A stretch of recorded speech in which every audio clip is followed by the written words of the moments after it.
Salut à tous, le journal du foot de ce jeudi 2 avril, les dernières rumeurs du prochain mercato et tout d'abord cette mise au point signée Zlatan Ibrahimovic sur son avenir dans la presse suédoise. Sous contrat avec l'AC Milan jusqu'à la fin de la saison, le Suédois de 38 ans ne sait pas encore s'il prolongera son aventure avec le club italien. La Gazette dello Sport rapportait dans son édition de mercredi que le buteur rossonero entendait ne pas prolonger son contrat. On verra, je ne sais pas encore ce que je veux, il se passe chaque jour quelque chose de nouveau. On va trouver une solution qui aille dans l'intérêt de tous, a prévenu l'ancien Parisien. L'hypothèse selon laquelle le FC Barcelone pourrait intégrer Antoine Griezmann dans la transaction pour un transfert de Neymar est relancée par Sky Sports ce jeudi. Le club catalan aurait valorisé l'ancien joueur de l'Atlético Madrid à 100 millions d'euros, ce qui laisse penser que les dirigeants blaugrana seraient prêts à rajouter quelques dizaines de millions d'euros en plus pour convaincre le PSG. Une histoire qui se prolonge, Blaise Matuidi va rester à la Juve. Le champion du monde a prolongé son contrat d'une saison supplémentaire avec la vieille dame, comme le révèle le rapport financier du club. L'international français est lié avec le club turinois jusqu'en 2021 désormais. Et si Jürgen Klopp devenait le prochain sélectionneur de l'Allemagne, même si le coach de Liverpool a récemment prolongé son contrat jusqu'en juin 2024, cette situation n'empêcherait pas d'en faire le favori pour prendre la succession de Joachim Löw. Selon le Daily Mirror, les médias britanniques indiquent qu'un tel intérêt ne laisserait pas Jürgen Klopp indifférent.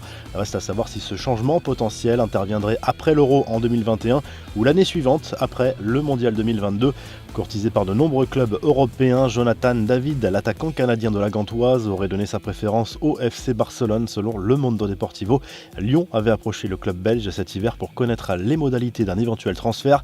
C'est une décision très importante face à la crise économique qui découle de la pandémie de Covid-19.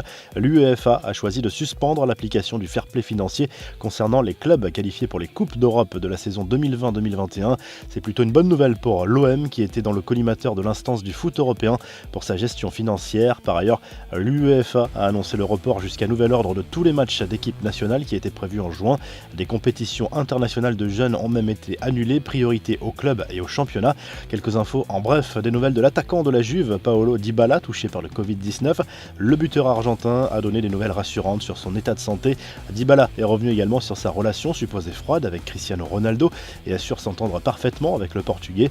Dybala a également raconté le moment où il a expliqué à CR7 qu'il était détesté en Argentine pour son arrogance. Cristiano a rigolé, il m'a dit qu'il était habitué à être critiqué pour ces choses-là, mais il est comme ça, et voilà tout, a expliqué le joueur de la Juve.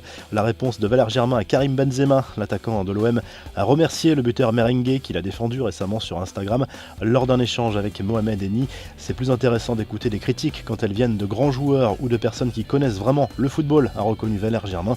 La chaîne beIN Sport a annoncé à la Ligue de football professionnel qu'elle avait pris la décision de suspendre les prochains paiements des droits télé jusqu'à ce que la Ligue 1 et la Ligue 2 reprennent.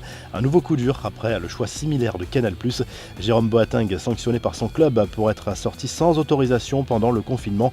L'international allemand a été victime d'un accident de la route sans gravité. Le joueur du Bayern avait visiblement une bonne excuse puisqu'il allait voir son fils vraisemblablement malade. Après avoir rendu un bel hommage à Pape Diouf, Jean-Michel Aulas en a dit plus sur les réflexions autour de la reprise des compétitions avec deux volontés, ne pas se passer du public mais surtout ne pas prendre de risques. Enfin, Edinson Cavani se motive comme il peut en cette période de confinement dans son pays. Un peu de musique et le sourire de sa fille suffisent pour le motiver pendant ses exercices physiques qui lui permettent de garder la forme en attendant la reprise. Le joueur se trouve toujours en Uruguay.